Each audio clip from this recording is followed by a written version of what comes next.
In this episode, Scott and I will be talking about how selling your product is more than just a perfect pitch. This is the Stretch Goals podcast, where each week we'll share insights and lessons learned based on our experiences as entrepreneurs. We'll challenge you to create ambitious goals as you start and grow your business. I'm your host, Scott Davis. And I'm Robert Dickerson. We spend so much time crafting the perfect slide decks, marketing copy, and optimizing our sales pitch. However, selling your product is so much more than a fleeting make or break moment where you only get a short amount of time to convince someone that your product is worthy. Yes, cutting through the noise is important, but you need to think about how to craft an experience that helps people buy into you and also into your product. So Scott, I've been thinking about a lot about this lately as I'm creating some demo material for a trade show I'm going to. I mean, do you think about this a lot when you get on the phone with someone or you shake someone's hand for the first time? Do you think about, how do I pitch myself and MobX to them? Yeah, well, I think a lot of it kind of goes back to what we talked about in episode 13, which was how to connect with people. Like there's this dynamic that you kind of learn to adapt to. When you're talking to somebody, is this a corporate person? Is this more of a line worker? Like, where do they fit? Like, who are they, right? And how do you talk to them? So when you're trying to think about how you're going to pitch, a lot of that comes into play. At least for me, it's just a very organic and natural thing. Like, I like to know who I'm talking to, and that'll even come down to what you're wearing. Maybe you've got an assistant with you. If so, I know I need to be very brief with you because you're just wanting answers to your questions. So it's a very targeted thing. But so, can you give us a little bit more about the trade show you're going to, or?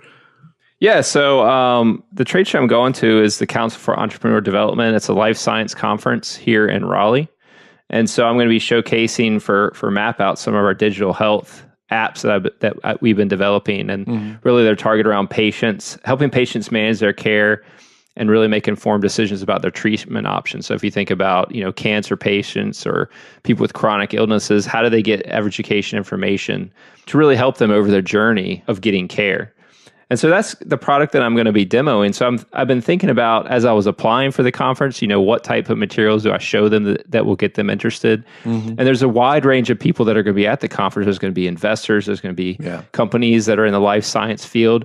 And like you were saying, all of those people are coming at this from a different angle, right? Some people are coming at it from the patient perspective if they're a healthcare organization, or they might be coming about it from the doctor perspective, educating doctors about, if you think about pharmaceutical companies, right? They want to educate doctors and also patients about their products.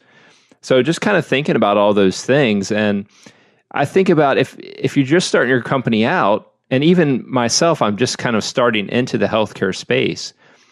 How do you figure out, you're kind of unsure, what your pitch is going to be. How do you figure that out starting out, right? As you go along, as you get along further in time with your company, it becomes more clear of what your pitch is. But when you're just starting out, I think it can be difficult to figure out what do you say to different people and kind of propose, what your company does and get them interested. Yeah. Well, I think there's a couple things. Number one, you've already identified, just a minute ago, some of the potential customer types that are going to be there, or some of the potential, foot traffic you're going to get. You've got investors, you've got doctors, you've got people who are interested in the space. One thing you have to really remember, especially in the medical field, is there's a lot of money involved in that space. And because of that, that drives a lot of things. But that should also tell you that probably 50% of your audience is going to be people who are investing in or managing budgets and things like that. So you really got to hit those sweet spots with them, right? That's the thing, right? You kind of know your audience and you kind of know what to expect. So maybe you start thinking about now ahead of your conference, like what's most important to each of these demographics and how can I kind of pitch it on the fly? One thing you can do, and it doesn't always work, but one thing you can do when you're at a trade show, somebody comes up to your booth, a lot of times they're going to kind of hover back and just kind of look at it because they don't want to get engaged in a conversation with a salesperson. But once they come up, they're going to be either looking at something on your, some type of paperwork or like a banner or something that you've got. They're going to be looking at something, and it's something that caught their eye. So you can automatically gauge right there, okay, this person is interested in this one particular piece. So that gives you a little bit of information. But then they're going to ask you a question. They're going to say, well, what does your product do? Or can you give me some more information to take back to my bosses? Boom, right there, this guy's not a decision maker, right? So those little things, those little cues will lead you into the conversation that you want, and they all happen instantaneously. So you just have to pick up on it and kind of trust your gut. It's like playing poker with somebody, right? Just watch for those little cues. But a lot of times people are just going to they're not going to tell you who they are. If they have their badge on and it's faced the right way, I always turn mine around so people don't know who I am. But if it's faced the right way, try to quickly read their title and their name and their company while they're looking at your stuff. Once they start talking, don't look down at their badge because it's rude. But keep eye contact. But try to figure out who they are and what their role is, and that will help you with your pitch. Well, I think you can ask them probing questions too. Absolutely. So you can ask them questions to figure out, what their interests are before you start down. Like I like in sales that you ask more questions than you just talk, and because then you can figure out what their interests are. So then you can kind of go down the right path, right? If I just blabbed out everything that I did, people would get bored or they'd be confused, right? Well, it's always important to match the energy level of the person you're talking to. If you've got someone who's laid back, don't come at them all hyper and energetic like me. It doesn't work. And don't ask too offensive probing questions like what size pants do you wear? But you do. You ask little questions. You say, I don't know, like what's important. What are you guys doing this year? What kind of apps do you have or something like that? But all of those things create this picture, this puzzle that you're putting together about who they are and how you can benefit them. Look, it's not all about selling your product or making a great connection. You at least want to have a good experience for them while they're there. You don't always have to make a sale because you might make a friend out of it, right? So, and another thing about the trade shows, and you'll definitely see this at that trade show, is you're going to make a lot of connections with the other vendors. So find some time to walk around, maybe identify a couple that you'd like to talk to, even scope out some competition and go ask questions and talk to them, get to know them, and you might pick up business there too. No, that's a really good point. And back to your other point too, is that even if you find someone that maybe is not a good fit for your product, they might know other people either at the conference or otherwise that they can connect you to. Absolutely. Yeah. I highly recommend that. I mean, I got just as much foot traffic and business from other vendors pointing them in my direction than I did, just organically. Yeah, I think the other thing to think about too, as I've gone to different conferences and different meetups and things, I use trial and error because I know that my pitch is always going to be changing and I'm always going to be kind of refining it, even though I kind of have the core of what I do. It's helped me to go pitch to different audiences and try different things and then get feedback from those audience. So I went to a networking event, I guess it was a couple of months ago now, and I tried to pitch, I was for businesses, and I was pitching more towards the training aspect of what we do. So we help businesses create training materials for employee onboarding and really to help them grow their business for their sales teams and that sort of thing. But when I started talking to people about training, they just got these weird faces like, oh, I hate training. Yeah. Oh my gosh, I just had to go through this, hour-long training. I couldn't access the training. It was horrible. They made me sit there and click through this button every 10 minutes to make sure I was sitting there. And so that was really good feedback for me as I pitch it as a training aspect, is I got a really negative response to that. And I mean, I guess that could be good because people don't like the training platforms that they're using, but it's also bad because people have a negative connotation of training, is that it's not really helping them. It's just something they have to do to continue on with their job, right? Yeah, it's like paying taxes. You don't want to do it, but you have to. Exactly. Yeah, so one thing that I learned about trade shows specifically is that visual for your booth, right? Like how it looks, like is it engaging? Is it going to bring them in, right? Is it going to make them want to come talk to you? And, have some good materials. I had one of I forget the lingo. I haven't been to a trade show in a while, but, those big, tall banners that stand up about 8-9 feet, they kind of pop out of this thing and slide up. I had one of those with a couple of pictures of key big mobile apps that I've done with a small list of features at the bottom, but it was mainly based on the visuals so that they could see it down a row. I angled it to where all the foot traffic was coming so that they could see that from the main aisle. And then secondly, like I had toyed around with like a one sheet about what my company did. And I don't know, there's too many words, right? So instead I created a trifold. And the trifold actually forced me to be more brief and create like sort of like bullet point lists. But it also allowed me to put a lot more information because some of those flaps have two sides. And also they're smaller. They kind of fit right in your bag or in your pocket. And I'd put some trifolds right next to my business cards.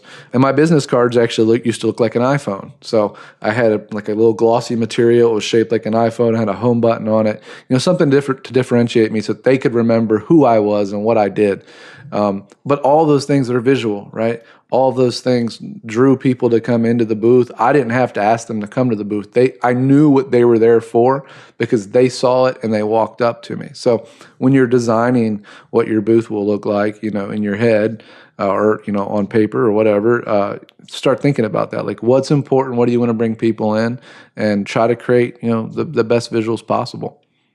Yeah, I mean, the pop-up banner is something actually I've just been working on. Actually, I was working on that yesterday. And so that's kind of what got me thinking about this episode. And I was thinking about what do I put on there, to attract both people interested in patient education, but also interested in kind of, I guess, marketing and informing physicians and doctors and stuff about their product. So how do you attract both those groups of people and also investors? How do you attract all those groups of people to say, hey, that looks interesting. Let me go talk to him and get some more information. And then I can use the trifolds. I can use the one-pagers to give them more information on the specific area of interest for them. So it's kind of getting people to the booth and then giving them more targeted information. And then also using the website as a way to get even more information, right? So I can only maybe give them so much in a trifold. I can send them to the website where I'll have, blog articles and other materials that they can read through to kind of gain a better understanding of what we do. Yeah, a lot of times too, at the trade show, you're not making a sale right there, so you don't want to inundate them with information. You want to give them just enough so that they know who you are, know you can do exactly what's important to them because they probably asked, and then that lends the way to a conversation when you follow up with them a week or so later. But I think you hit it right when the pop-up banner, you want to make sure that the visual applies to many different demographics. So don't try to put too much information on it, but you want something that's going to pull them in, maybe like a visual of one of your apps or something along those lines. Let's talk about for a minute when you're pitching someone. So I've been doing that recently as well. You set up a meeting with a customer, whether it's it's a web-based pitch or you go in and meet with them, and you got to put together a set of slides that kind of talk about what you do. I mean, that can be difficult as well. I think it's important that you understand what the interest of your prospect is and your customers are before you go in, so you can kind of tailor those slides. And that's what I've been doing a lot of is before I sit down with people and give them a demo, I'll figure out, okay, what specifically are they interested in? What the market are they interested in? And then I'll take kind of my core slides and really whittle those down and tailor them to meet that specific customer. So I'm not presenting them 100 slide deck of everything that I do. Maybe it's just a handful of slides. It's really talking points that I can kind of go through, kind of sets a track for me, right? But also it kind of is able to get the point across to them. How have you pitched when you went in for your apps and stuff? I know we talked a little bit about that before. Yeah, well, one thing that's important to know when you pitch, you're not going to hit everybody at 100%. Everybody learns differently. Some people are visual, some people are auditory. Some people, they've got something else on their mind. They've had a bad day, whatever. Like, there's so many different facets to like who's going to be in the meeting when you pitch to them. So number one, don't be discouraged if you don't hit everybody. But to go back to your question, I mean, with my experiences, I mean, I often knew a lot about who I was pitching. And when I did, I went in with full confidence that I knew that I could achieve what it was they were looking for. Not necessarily a sale, but I knew that I could achieve what they wanted out of it. And that was always my goal. Not to try to make the sale, but at least try to give them the information that they need so that they can make their decision on whether they're going to use my service or not. So, if you're pitching an investor, your perspective is different. If you're just pitching someone who wants to become a consumer of your product, like you said, just kind of narrow down, try to figure out who they are, what they are, get that focus that might be applicable to them, but don't plan on that being your only path in the conversation. They might ask for more details. So always be prepared to have some more details, like maybe visuals even, available for them. But the thing about what I used to do is that everybody hates slide decks because they're boring. If you're going to do a slide deck, make it engaging, make it fun, make it visual, keep it brief, and then talk about it, because they're going to see stuff. Give them the high level, make it 10 slides or less, and then let them ask questions, because the questions they ask are going to be more valuable to them than what was on the slide deck. Yeah, I mean, you want to let the customer help drive the conversation, right? Yeah. You don't want to be just inundating them with information. You just start out talking, you don't stop until the hour's gone, and you've really got no feedback for them of what their interests are, what they think about the product. But if you can ask probing questions to figure out what they want, what they're interested in, what their problems are, you can use that as a guide to then go through your slides, talk about things. And sometimes I like to go in with no slides, because I want to sit there with you and I want to have a conversation face to face and really look at your expressions, get your feedback of what you're trying to do, and then we can go from there, right? And so we don't really need slides to do that. No, I agree. I mean, I prefer to have a conversation about it. But when you get in that corporate world, like that very stuffy Fortune 1000, Fortune 500 corporate world, they expect slide decks because that's what their management team expects, right? But I'm with you. I mean, anytime you can have a conversation, it's more beneficial to both parties. You learn what they need, they learn what you provide and what you can provide if you need to make some adjustments, and everybody wins. But the slide deck is a very old and antiquated form of presentation. I mean, it still works. Apple still does it every year. But you know what? Screw Tim Cook. It's time to get past the slide decks and get onto some other presentation mechanism. Well, a lot of their slides too, they're just bullet points, right? They're not a bunch of text on a slide, right? It's an more outline. of an outline. Yeah, exactly. I think you touched on a point that's really good before, is that you mentioned having confidence. I think that's really important as you go in, that you have confidence about what you do. And also to tell a story about what you're trying to do to get people interested, right? A lot of times people are more interested in how, and they're buying into you, right? Not just your product, but they're buying into you. So if you can tell them a story that aligns with their business and their problems, then that can really resonate as well, more than just a slide deck or your pitch or whatever. It's telling that story and weaving it into their interest. Yeah, I never go in, I'm not a sales guy. I'm a conversationalist. Let's go in, let's have a chat. And let's see if I can build something for you. That's who I am. That's how I sell products. I'm not a sales guy. And if I have to put on a sales guy hat, I become very uncomfortable, because my whole thing is just organic, natural. Let's have this conversation. And I think people feel better in that scenario too. Well, some people you can help and some people you can't, right? And so it's important to also differentiate, hey, I'm not the best fit for you right now. Here's somebody else, or, let's talk down the road, whatever it may be. So it's important that you distinguish that as well, that you don't keep trying to get someone if they're not a good fit for you.